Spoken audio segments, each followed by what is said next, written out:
Hello and hello. Welcome to the Core Dog Experience. And this is what I'm talking about. Say,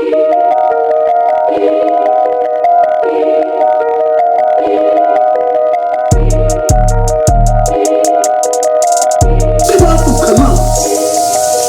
What is you talking about? Ohio, bitch!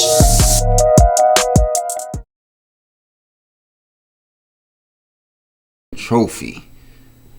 A lot of talk, a lot of chatter, a lot of conversation regarding around your man Fernando Mendoza following his game against Penn State. And rightfully so. I get it. That was a great drive. Great drive. And yes, he had his Heisman moment. But come on now. I touched upon this a little bit following my recap of both the Ohio State Purdue game, Penn State Indiana game. I touched upon this a little bit, what I'm about to get into just a little bit more. Because I watched the ending of those games. I watched the ending of the Penn State Indiana game. And yes, that was a great drive that Indiana put together, orchestrated by Mendoza. And yes, that was a great conversion, whatever you want to call it. Like I said, he got sacked. From him their own 20-yard line, he got sacked, first down, and they just literally go right down the field. After that, some receivers made some great catches. They were without their top receiver, but I think it was Surratt, whatever his name is. He was out the game, so he had to do that without his best receiver, and he got him down the field. Again, I don't know what defense Jim Knowles was playing, but hey, you take what they gave you, and Penn State gave them a lot. I mean, just big chunk plays, and Fernando made the plays. But yeah. They scored the game-winning TD, and Gus Johnson damn near lost everything. Did he go a little bit overboard?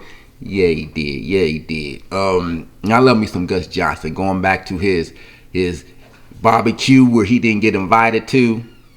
Ohio State fans know what I'm talking about. Yeah, but Gus Johnson went a little bit overboard. And he wasn't the only one on the day. A lot of pundits went overboard, overreacted, I think. And I get it. It was a good moment. But let's think this before we delve into his moment, which it was a good moment. Ain't taking nothing away from Indiana, ain't taking nothing away from Fernando, what he did, that drive. I'm going to emphasize that drive. He had his moment, if you will. But I wanted to compare that to some of the other iconic Heisman moments just to contextualize it somewhat. We know some of the bigger iconic moments, Heisman moments that folks that leap to the forefront of the mind when we talk about Heisman moments. You know, one that stands out to me, Hail Mary. Doug Flutie stands out for a couple reasons.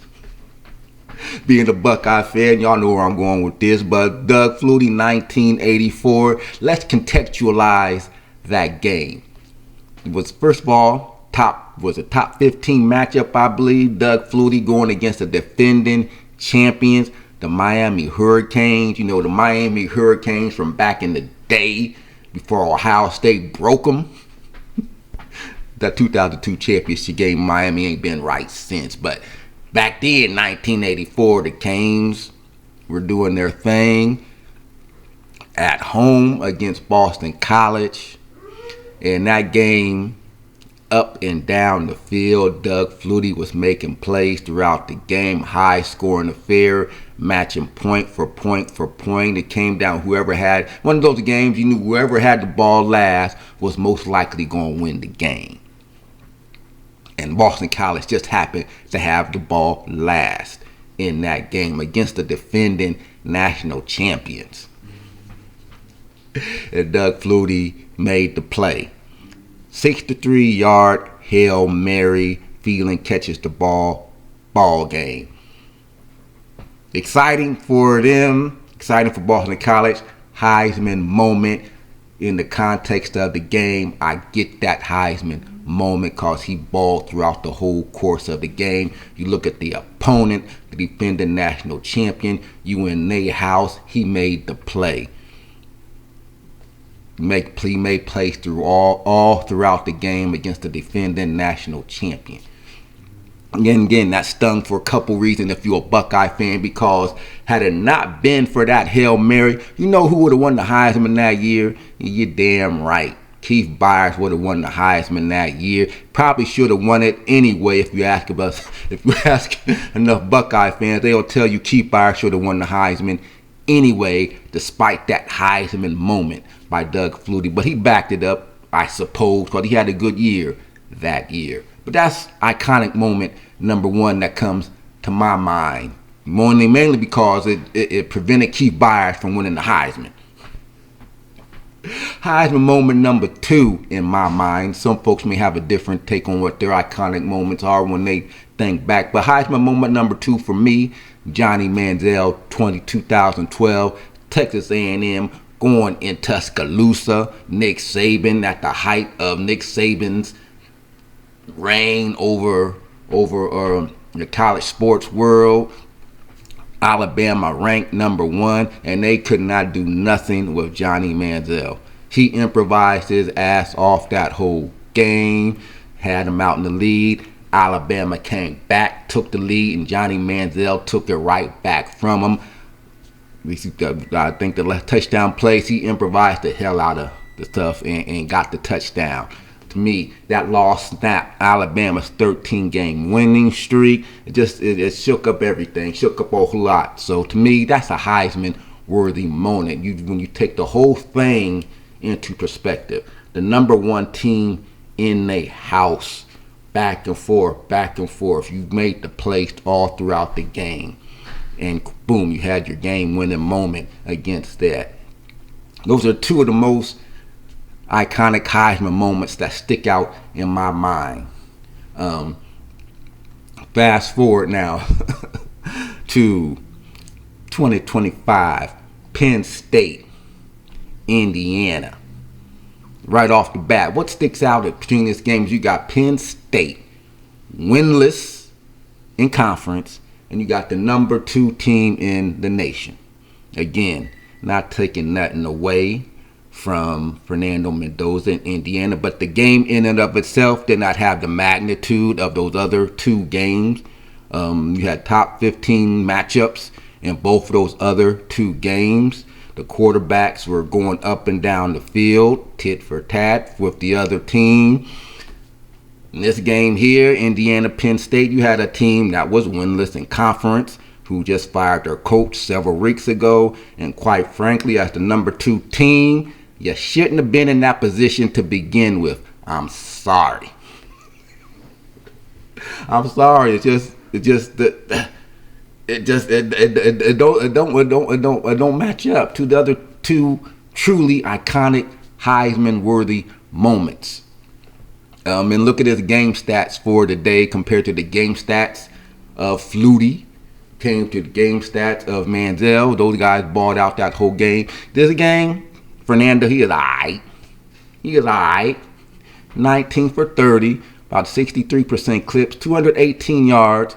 Only had the 1 TD, which was the game winner. Give him that. But he had the interception that helped Penn State take the lead in the first place.